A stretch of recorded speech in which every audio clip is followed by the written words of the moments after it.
Puluhan rumah di Karawang, Jawa Barat terendam banjir.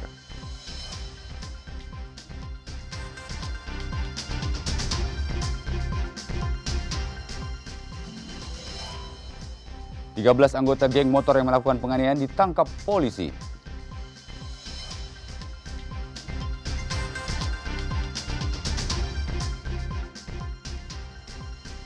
Sumur Gar, sumur yang diriwayatkan berasal dari mata air surga.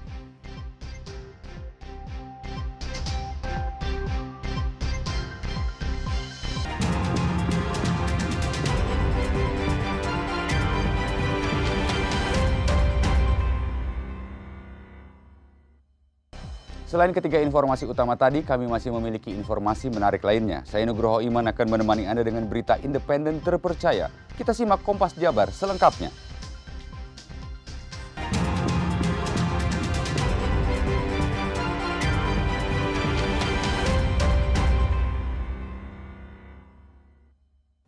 Saudara, puluhan rumah di Karawang, Jawa Barat terendam banjir setinggi 1 meter akibat dari luapan Sungai Citarum dan Sungai Cibeet. Air mulai masuk pemukiman sejak pagi dan terus meningkat hingga sore. Imbasnya ratusan warga terpaksa mengungsi. Banjir akibat luapan Sungai Citarum dan Sungai Cibeet merendam pemukiman warga Desa Karangligar, Kecamatan Teluk Jambe Barat sejak Senin pagi dan terus mengalami peningkatan ketinggian air hingga Senin sore. Ketinggian air yang merendam pemukiman warga bervariasi, mulai dari 50 cm hingga 1 meter. Tingginya air yang merendam membuat ratusan warga harus mengungsi ke sejumlah tempat aman seperti rumah-rumah saudara, masjid, dan aula kantor desa. Berdasarkan data BPBD Kabupaten Karawang, total rumah yang terendam banjir akibat luapan Sungai Citarum dan Sungai Cibeet sebanyak 60 rumah, yang terdiri dari 70 kepala keluarga dan total jiwa yang mengungsi terdampak banjir sebanyak 210 jiwa. Untuk saat ini untuk air terus meningkat ya. Untuk yang terdampak tadi hasil pendataan jam 10 pagi itu ada 70 kakak, 60 rumah, ada 210 jiwa yang terdampak. Saat ini kemana Pak para korban ini? Untuk korban sebagian bergeser ke rumah saudara dan tetangga yang masih aman, dan sebagian sudah bertahan di Masjid Al-Ilas.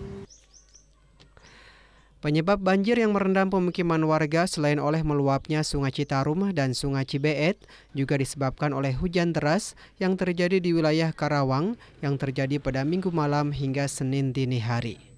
Adi Wahadi, Kompas TV, Karawang, Jawa Barat. Akibat dilanda hujan deras yang mengguyur kota Depok, akses jalan warga di wilayah Cilangkap, Tapos mengalami keretakan dan terancam longsor. Pengguna jalan pun harus bergantian untuk melintasi akses jalan tersebut karena kondisi keretakan tanah sudah mengkhawatirkan. Beginilah kondisi keretakan akses jalan warga di lingkungan RT 4 RW 1 Cilangkap Tapos, Kota Depok. Pengguna jalan pun harus bergantian untuk melintasi akses jalan tersebut lantaran kondisi keretakan tanah yang sudah mengkhawatirkan. Menurut warga, keretakan tanah ini terjadi secara bertahap. Namun yang terparah terjadi pada saat wilayah tempat tinggalnya ini dilanda hujan deras sejak 1 pekan terakhir. Akibat dari keretakan tanah ini, sedikitnya ada 6 rumah warga yang terdampak.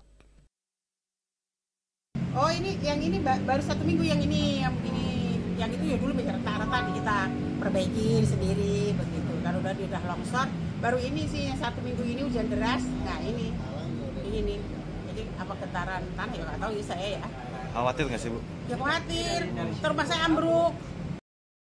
Sementara itu Lurah Cilangkap menyampaikan bahwa tanah yang mengalami keretakan ini ada sepanjang 40 meter. Pihaknya pun telah berkoordinasi dengan Dinas PUPR Kota Depok untuk segera menangani hal tersebut. Tadi udah sama-sama kita tinjau langsung ke lokasi, dihadiri oleh perwakilan dari DPUPR Dinas PUPR Kota Depok, kemudian Ketua RT 1, dan saya juga sudah komunikasi melalui Kasih-Ops operasional PUPR SDA terkait dengan kondisi ini. Nah, kemungkinan langkah yang ditempuh kami akan coba usulkan melalui BTT. Guna menghindari terjadinya hal yang tidak diinginkan, pihak lingkungan setempat diimbau untuk menutup sementara akses jalan tersebut hingga proses perbaikan selesai dilakukan. Hidayatul Mulyadi, Kompas TV, Depok, Jawa Barat. Kita beralih ke Kota Bandung. Saudara, rencananya saat tahun ajaran baru 14 Juli mendatang, sekolah rakyat akan dibuka. Sarana dan prasarana pun sudah disiapkan, salah satunya sekolah rakyat di kawasan Politeknik Kesejahteraan Sosial di Kota Bandung. Berikut laporan reporter Reza Pratama dan juru kamera Sunandar. Ya saudara, dalam waktu dekat memang sekolah rakyat ini akan mulai beroperasi begitu dan juga akan dibuka. Kalau tidak salah mungkin sekitar tanggal 14 Juli atau pekan depan ini akan mulai beroperasi, dimulai dengan masa orientasi begitu, masa pengenalan siswa dan juga guru dan juga lingkungan sekolah. Nah, saya saat ini sedang berada di salah satu sekolah rakyat begitu yang ada di lingkungan dari Politeknik Kesejahteraan Sosial Kota Bandung itu. Nah, berada di salah satu ruang kelas, bisa Anda lihat, mungkin saya akan tunjukkan kepada Anda ruang kelas seperti apa. Ini salah satu ruang kelas yang ada di Sekolah Rakyat Poltek Kesos. Meja untuk belajar siswa ini sudah disiapkan gitu. Nanti mungkin kursi akan dipasang karena masih ada waktu ya untuk nanti mulai proses belajar mengajar di sekolah rakyat. Kalau saya tadi hitung ada sekitar 25 meja begitu yang akan diisi oleh 25 siswa, karena di Poltek Kesos ini atau di SR Poltek Kesos ini ada 4 kelas yang akan masing-masing kelasnya diisi oleh 25 orang siswa begitu. Nah, ada juga meja guru, lemari, dan juga sudah ada papan tulis. Nah, untuk lebih lengkapnya saya sudah bersama dengan Bapak Muhammad Zainal Hakim selaku Koordinator Satgas Penyiapan Sarana dan Prasarana SR Poltek Kesos Kota Bandung. Halo Pak Muhammad Zainal, gimana kabarnya Pak? Alhamdulillah sehat. Baik, gimana kabarnya? Sehat? Alhamdulillah sehat. Pak, ini terkait SR Pak ya, sarana dan prasarana sudah siap sejauh apa Pak? Mungkin bisa diceritakan Pak. Ya, baik.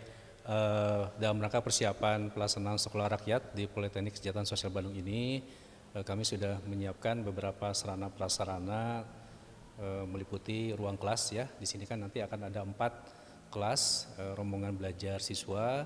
Satu kelas itu meliputi 25 orang siswa. Kemudian juga ruangan-ruangan lainnya sudah kami siapkan, terutama untuk ruang tenaga pengajar, untuk ruang kepala sekolah khusus nanti ada 1 ruangan. Kemudian juga ada ruang guru. Kami mempersiapkan untuk fasilitas guru antara 18 sampai 21 orang guru. Kemudian selanjutnya untuk kegiatan-kegiatan proses pembelajaran untuk siswa sudah tersedia beberapa ruang-ruang laboratorium. Seperti ada laboratorium fisika, kimia, biologi, kemudian juga ada laboratorium komputer, laboratorium bahasa, dan kemudian juga ada ruang perpustakaan. Jadi nanti itu semuanya akan disiapkan untuk murid-murid di sekolah rakyat ini. Kemudian ini karena konsep pendidikan sekolah rakyat ini adalah berbasis asrama, jadi kami juga menyediakan asrama untuk para siswa. Jadi sudah disiapkan 1 gedung asrama untuk siswa putra maupun siswa putri. Jadi ada 3 lantai.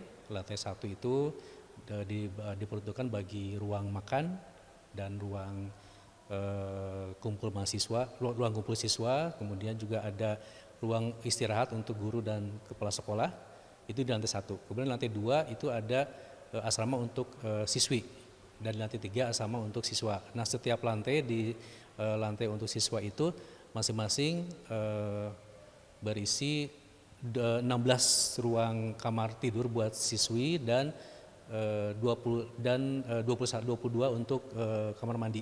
Jadi setiap lantai itu di lantai 2 dan 3 itu diisi 16 kamar tidur dan 22 untuk kamar mandi atau toilet. Nah, termasuk juga nanti ada fasilitas untuk kegiatan-kegiatan olahraga. Jadi sudah disiapkan di sini ada lapangan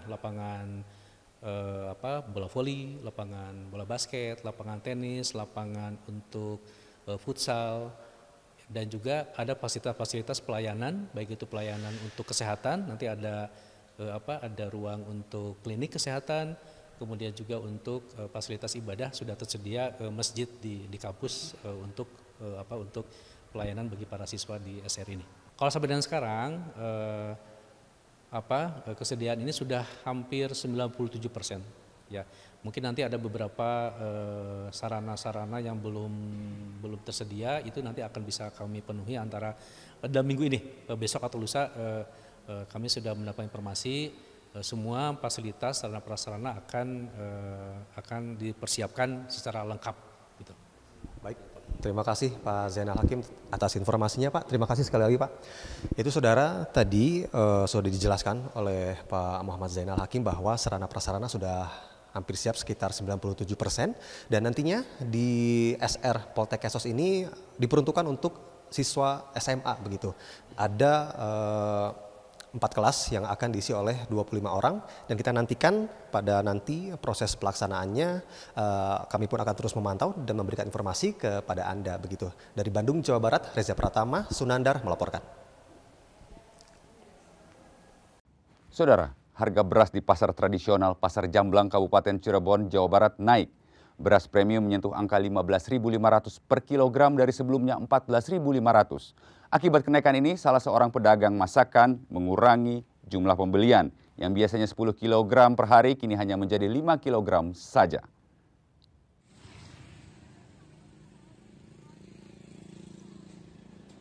Kenaikan harga beras ini terjadi salah satunya di warung sembako milik Asep Udin di Pasar Jamblang. Pria yang telah menghabiskan lebih dari 10 tahun berjualan beras terpaksa harus menyesuaikan harga jual dengan harga beli. Asep menjual beras premium dengan harga Rp15.500 per kilogram dari yang sebelumnya seharga Rp14.500 per kilogram. Begitupun beras paling murah sudah menyentuh Rp13.500 dari yang semula Rp12.000 hingga Rp12.500 per kilogramnya. Menti, salah satu pelanggan Asep, terkena dampaknya. Sebagai pedagang masakan Medan di Kecamatan Jamblang, Menti menurunkan jumlah pembelian.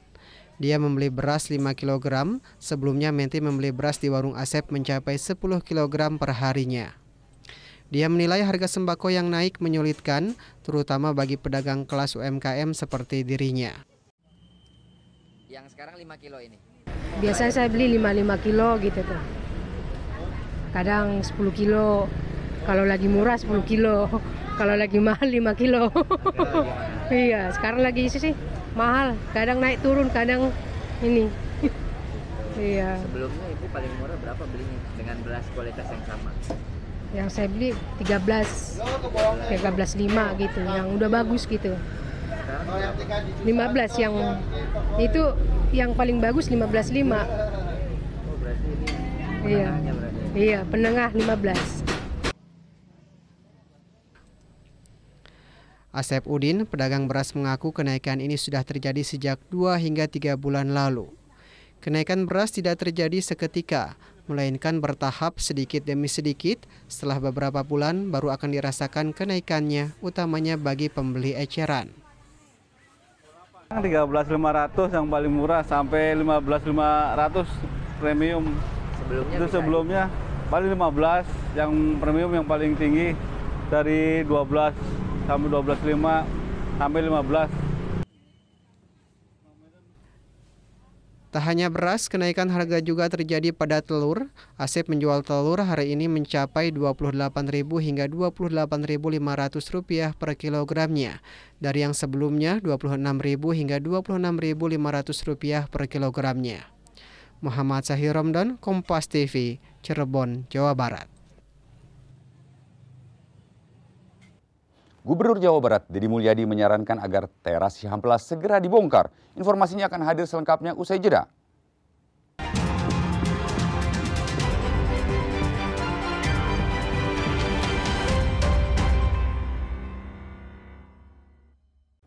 Saudara, 13 anggota geng motor yang melakukan penganiayaan hingga mengakibatkan luka berat diamankan Satreskrim Polres Cimahi. Aksi para tersangka di Jalan Pojok Utara Cimahi ini terekam CCTV dan viral di media sosial. Penganiayaan yang mengakibatkan korban mengalami luka berat di Jalan Pojok Utara Cimahi ini terjadi pada tanggal 28 Juni 2025 lalu. Kapolres Cimahi AKBP Niko N. Adiputra mengatakan 13 tersangka diamankan di Bandung, Cimahi, dan Garut. 3 tersangka diantaranya sudah dewasa dan 10 tersangka lainnya masih di bawah umur. Waktu malam itu ngajak. Adapun tersangka yang diamankan, alhamdulillah Satreskrim Polres Cimahi dalam kurun waktu 2 kali 24 jam berhasil mengamankan seluruhnya atau sejumlah 13 pelaku yang diamankan di 2 kota besar, baik Cimahi, Kota Bandung dan maupun. Dari 13 tersangka yang diamankan, 3 diantaranya dewasa dan 10 anak di bawah umur. Selain mengamankan tersangka, petugas juga menyita berbagai barang bukti kejahatan. Untuk mempertanggungjawabkan perbuatannya, para tersangka terancam hukuman maksimal 9 tahun penjara. Ahmad Fadilah, Kompas TV, Cimahi, Jawa Barat. Pemerintah daerah Kabupaten Cirebon menertibkan gelandangan, pengamen, dan pedagang kaki lima di kawasan wisata Batik Trusmi. Penertiban ini menindaklanjuti instruksi Gubernur Jawa Barat, Deddy Mulyadi. Saat penertiban, pedagang kaki lima protes dan meminta solusi untuk tetap dapat berdagang.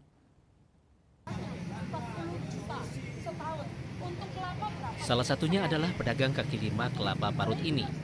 Ia memprotes upaya pemerintah Kabupaten Cirebon yang menertibkan kawasan Batik Trusmi. Ia menolak upaya penertiban ini karena dinilai tidak bijaksana. Karena telah berdagang puluhan tahun dan merasa tidak pernah diajak komunikasi oleh pemerintah desa sekalipun, namun tiba-tiba ia ditertibkan. Pedagang meminta pemerintah membuka ruang komunikasi dan menyediakan solusi agar dirinya dan PKI lainnya juga akan mengikuti upaya penertiban tersebut. Ataupun barangkali dari pihak Satpol PP ataupun siapa aja memberikan informasi, rapat yuk, PKL yuk, tidak ada. Oleh sebab itu, kok kayak begini lagi sih, harusnya gitu, bikin wacana. Sebelumnya sudah ada yang ngasih tahu, Bu, ini bakal ditertibkan. Betul ada, cuman kan tidak ada solusinya, gimana sih tertibkannya gitu. Cuma itu aja, agar tidak berjalan. Saya berjanji. Wakil Bupati Cirebon Agus Kurniawan menerangkan tim gabungan Forum Komunikasi Pemerintah Daerah Kabupaten Cirebon sedang menindaklanjuti instruksi Gubernur Jawa Barat yang meminta penataan kawasan wisata Batik Trusmi. Deddy Mulyadi meminta agar kawasan ini sebagai Malioboro dan ikon wisata Cirebon. Atas dasar itu, pemerintah meminta PKL dan seluruh pedagang kaki lima yang memakan bahu jalan pindah dan tidak berjualan lagi di bahu jalan. Pemerintah menilai lapak dan gerobak para pedagang yang memakai bahu jalan mempersempit ruas jalan. Akibatnya arus lalu lintas para wisatawan tersendat, bahkan beberapa kali terjadi kemacetan. Wakil Bupati juga akan mencari solusi untuk membantu para pedagang kaki lima agar tetap dapat berjualan, dengan tetap menjalankan instruksi Gubernur Jawa Barat untuk menertibkan kawasan Batik Trusmi. Kami sebagai pemerintah daerah nanti akan berkoordinasi, tadi juga sudah disampaikan oleh Ibu Kapolres, yaitu hari ini kita melakukan penertiban utamanya gepeng dan yang lainnya PKL serta parkir liar. Itu saya sebagai pemerintah daerah nanti akan memberikan solusi. Yang pertama mencoba kita ngobrol dulu dengan para pihak, terutamanya yang terkait yang ada di sini, masyarakat, khususnya masyarakat yang ada di wilayah. Nanti ke depannya kita apakah nanti merelokasi para pedagang ini ke tempat di mana yang supaya bisa lebih tertib, dan juga nanti untuk parkirnya juga nanti kita tata juga, dan sekalian nanti ada rekayasa lalu lintas. Pemerintah akan berkomunikasi dengan para pedagang maupun pemilik batik di kawasan Trusmi untuk menjadikannya kawasan wisata ikonik Cirebon. Muhammad Syahri Romdon, Kompas TV, Cirebon, Jawa Barat. Gubernur Jawa Barat Deddy Mulyadi menyarankan agar teras Cihamblas segera dibongkar. Pihaknya menyebutkan siap memberikan dukungan anggaran apabila pembongkaran dilakukan pemerintah Kota Bandung. Gubernur Jawa Barat Deddy Mulyadi menyarankan untuk melakukan pembongkaran proyek peninggalan gubernur terdahulu. Tak adanya tata kelola yang membuat proyek tersebut terjaga serta aspek lingkungan dan estetika menjadi alasan usulan tersebut. Meski begitu, ia menjelaskan keputusan itu berada di tangan pemerintah Kota Bandung.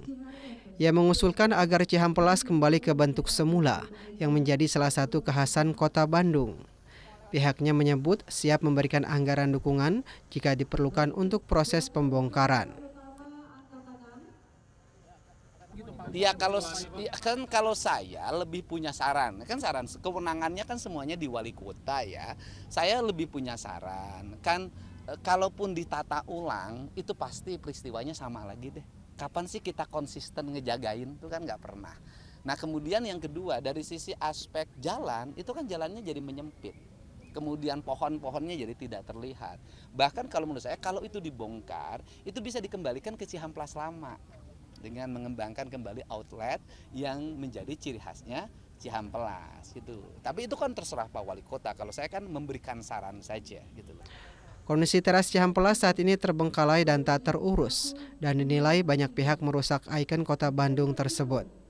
Tim Liputan Kompas TV, Bandung, Jawa Barat. Ziarah ke makam Nabi Muhammad SAW menjadi momen yang dinanti jemaah saat berada di Masjid Nabawi. Berita selengkapnya sesaat hadir bersama kami.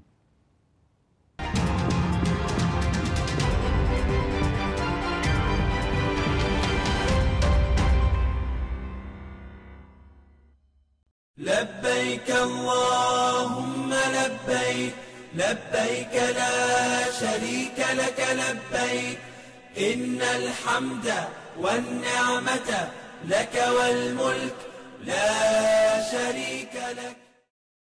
Saudara, Kota Madinah banyak menyimpan jejak Rasulullah SAW. Di antaranya adalah sumur Gors, sumur yang diriwayatkan berasal dari mata air surga. Penasaran seperti apa? Berikut liputan jurnalis Kompas TV, Aziz Fardiansah dari Madinah, Arab Saudi. Masjid Nabawi di Kota Madinah, Arab Saudi, tidak hanya menjadi tempat ibadah yang megah, tetapi juga menyimpan nilai spiritual yang tinggi bagi umat Islam di seluruh dunia. Di dalamnya terdapat Raudhah dan makam Nabi Muhammad SAW yang menjadi tujuan utama para jemaah haji dari berbagai negara. Setiap harinya kawasan Raudhah dan makam Rasulullah SAW di Masjid Nabawi tak pernah sepi dari kunjungan peziarah. Para jemaah rela mengantri demi bisa memasuki area yang oleh Rasulullah sendiri disebut sebagai Taman Surga. Raudhah yang secara harfiah berarti taman memiliki luas hanya sekitar 330 meter persegi. Letaknya berada di antara rumah Nabi Muhammad dan mimbarnya. Sebuah hadis menyebutkan antara rumahku dan mimbarku adalah taman dari taman-taman surga. Untuk bisa masuk ke Raudhah, jemaah ini memerlukan tasreh atau surat izin kunjungan. Proses masuk ke Raudhah membutuhkan kesabaran ekstra untuk antri karena keterbatasan ruang, waktu yang diberikan untuk beribadah di dalam pun dibatasi. Petugas yang berjaga akan segera mengarahkan jemaah keluar jika waktu yang diizinkan telah habis. Namun jika kunjungan bertepatan dengan waktu sholat, jemaah berkesempatan lebih lama di dalam karena akses Raudhah akan ditutup sementara. Momen-momen seperti inilah yang kerap dimanfaatkan para jemaah untuk memanjatkan doa dengan lebih khusyuk. Tidak hanya karena keutamaannya, tetapi juga karena keberadaan langsung di sisi makam Rasulullah SAW, pemimpin umat Islam sejati. Alhamdulillah ya, karena ini memang selalu diharapkan oleh masyarakat. Pada saat berziarah ke Tanah Suci ini pasti akan berharap bisa langsung berziarah ke makam Rasul. Jadi ya campur aduk lah rasanya, terharu, bersyukur, sedih, bisa berdoa langsung di hadapan makam Rasulullah di Raudhah. Raudhah bukan sekadar tempat bersejarah, tetapi juga ruang spiritual yang menghadirkan kedamaian dan harapan. Bagi para jemaah haji dan umroh, menginjakan kaki di sana adalah anugerah yang tak ternilai. Aziz Fardiansyah, Madinah, Arab Saudi. Labbaik Allahumma labbaik, labbaik la sharika laka labbaik, innal hamda والنعمة لك والملك لا شريك لك. Saudara, dengan berakhirnya informasi tadi sekaligus mengakhiri Kompas Jabar episode hari ini. Saya Nugroho Iman beserta kru yang bertugas mengucapkan terima kasih dan sampai jumpa.